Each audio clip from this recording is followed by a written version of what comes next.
Now traditionally, Black Forest cake is made with layers of chocolate sponge cake. Sponge cake, I guess to some people can sound intimidating, but it's really simple. The difference between regular cake and sponge cake is that regular cake, you use baking soda, baking powder, more leavening agents, whereas all the volume and texture for sponge cake comes from beating your eggs with sugar until they get really, really light. And that acts as your leavening because the dry ingredients is only flour, cocoa, and salt, and that's it. So ingredients-wise, this is actually a lot simpler. So here in the bowl of my stand mixer, you're gonna want a stand mixer for this because this is gonna take a few minutes. I've got my eggs, they are at room temperature. That will make this a lot quicker and easier. And to my eggs, I'm just gonna add my sugar. There are a lot of different sponge cake methods and recipes, and they all have different names. And then this one, for instance, you actually just beat it all together. It takes a little bit longer, but really. But you end up getting pretty much a similar result. So we're just gonna beat this. The whisk attachment in my stand mixer, I mean, probably for a solid 8 to 10 minutes until it's about tripled in volume, super pale, thick, and fluffy. And while that's going, I'm gonna get my dry ingredients together, which is simply all-purpose flour, cocoa powder, and kosher salt. That's it. We're just gonna whisk these together until they're nicely combined. And this is also a good opportunity to get your pans ready. So this is kind of a double batch of batter. You can divide it in half if you just want to make a thick 1-layer cake, but I'm going to make 4 thinner layers. So I have 4 9-inch cake pans here.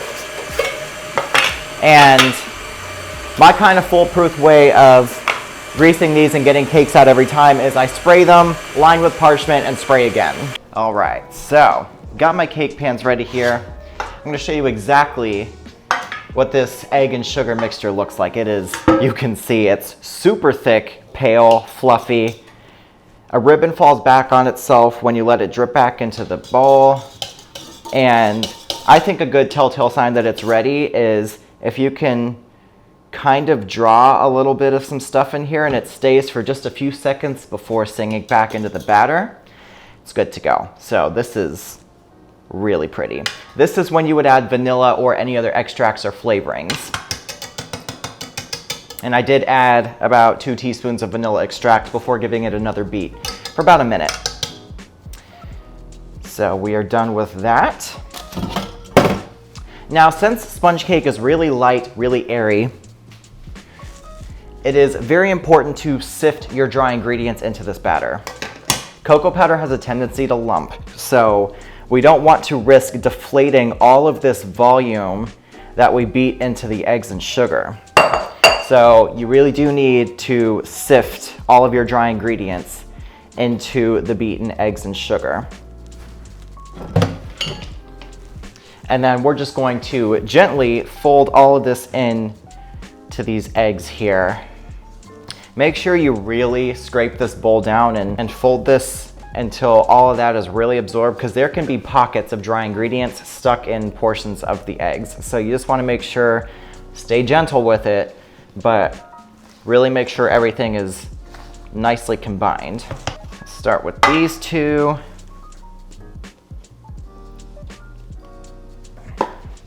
So just spread it out evenly into your pan. Now, unlike my last chocolate cake where I tapped the pans on the counter, you don't want to do that here because air is pretty much the most important ingredient in this cake, because that's how we got all that volume. So there will be no tapping of the pans to get any excess air out. I'm just going to gently shake them to even out the layer of batter. And then these are going to go in a 350 Fahrenheit oven anywhere from 25 to 30 minutes, or until they spring back when lightly touched or a toothpick comes out clean. It is time to get this cake assembled, honey. So they took about 25 minutes in the oven, let them cool in the pan for 5 minutes, turn them out onto a rack. I like to lay parchment down just so that they don't stick to the cooling rack. Peel that other layer off and let them cool completely. So I have a few things that I have ready here to get this cake assembled. First and foremost is the cherries. It is a Black Forest cake, so we need cherries. I like to normally use dark sweet cherries and syrup. They come in a can in most stores, but there was only 1 can left. So I got the red tart cherries, and I thought, you know what, that'd actually be nice. A mixture of tart and sweet would probably do really well in the cake. So I got 3 cans, 2 cans of the tart, 1 can of the dark and sweet. And what I did is I drained them, but I kept all of the syrup. Do not get rid of the syrup. We're gonna brush the cake with this. So reserve the syrup. And then I patted dry the cherries with paper towels. We don't want too much moisture inside the cake, otherwise it'll look really sloppy and we'll have a hard time stacking it. So I dried all the cherries and then I chopped them very roughly. We want big chunks of cherries in here. So those are ready, good to go. And then since the outside of this cake and the inside is filled with basically whipped cream, we're gonna make that real quick. And we are gonna make a lot of it. So I have 3 cups of heavy cream. We wanna make sure it is nice and cold because it'll whip up a lot better. And I'm gonna do this in my stand mixer because we are making so much. Normally I would do this by hand, actually. Whipped cream does not take that much effort, but it's a lot. So in the stand mixer, the cream, 2 teaspoons vanilla, and a half a cup of granulated sugar. And then we're just gonna beat this with the whisk attachment until stiff peaks form. My whipped cream is perfect. Looks amazing. So we are ready to assemble. Have all my things ready to go here, which is the key to nice cake assembly, is have all of your components right here so you have access to them and you know you have just what you need. That's good. So starting with our first layer of sponge cake here, what I've done is I have my turntable and then I put a damp paper towel that's gonna go underneath this board that I'm gonna have the cake served on. And that just helps prevent it from sliding around while we try and decorate it on this turntable. But I would say if you want to get into cake decorating, a turntable is a must. So we've got our first layer of cake down here. So first step is we're going to brush it with our cherry syrup. So this is not only going to infuse the cake with the cherry flavor, but it's going to keep the cake really nice and moist.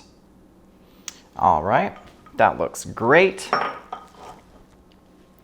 So next thing we're gonna do is, I've got my frosting spatulas here just to make it really nice and neat, but I'm gonna take a little amount of whipped cream here, not terribly too much.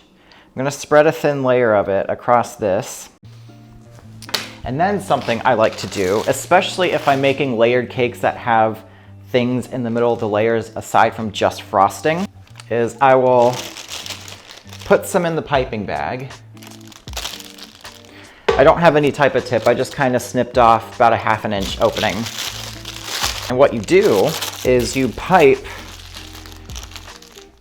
a ring around the edge of this cake layer here,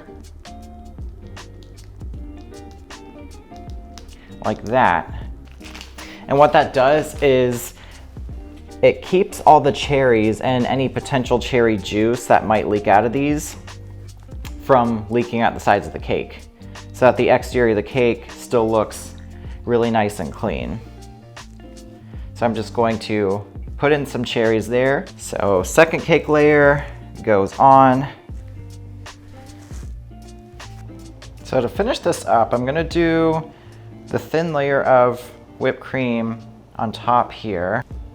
And then with my longer spatula, I'm just gonna do a very thin layer of whipped cream around the outside of the cake. But this is exactly why we do that kind of wall of whipped cream around the edge of each layer, so that the outside still looks really nice and clean. All right, that looks great.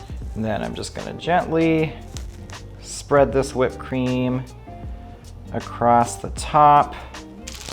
And then I'm gonna just do little pipings of cream around the top of the cake like this. And then to finish off, I'm only going to be using the dark cherries on the top of the cake.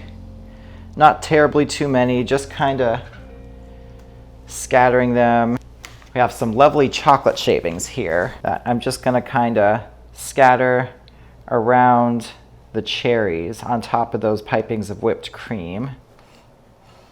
Now this cake definitely needs to be kept in the fridge, but oh, you guys, it is just so pretty. We of course have to give this a slice and a taste. We want to see inside the cake. We want to see those layers. So I'm just gonna, wow. Wow, guys. You just look at all the layers of that moist sponge. You got the cream, you got the cherries. What else do you even say about that? As always, the written recipe is on my website. The link for that is down below, along with the link to my cookbook, my merchandise, and my social media. Be sure to give this video a thumbs up, hit the subscribe button and the notification bell, and leave me some comments down below. Until next time, this is Bake It with AJ. Oh my, happy day.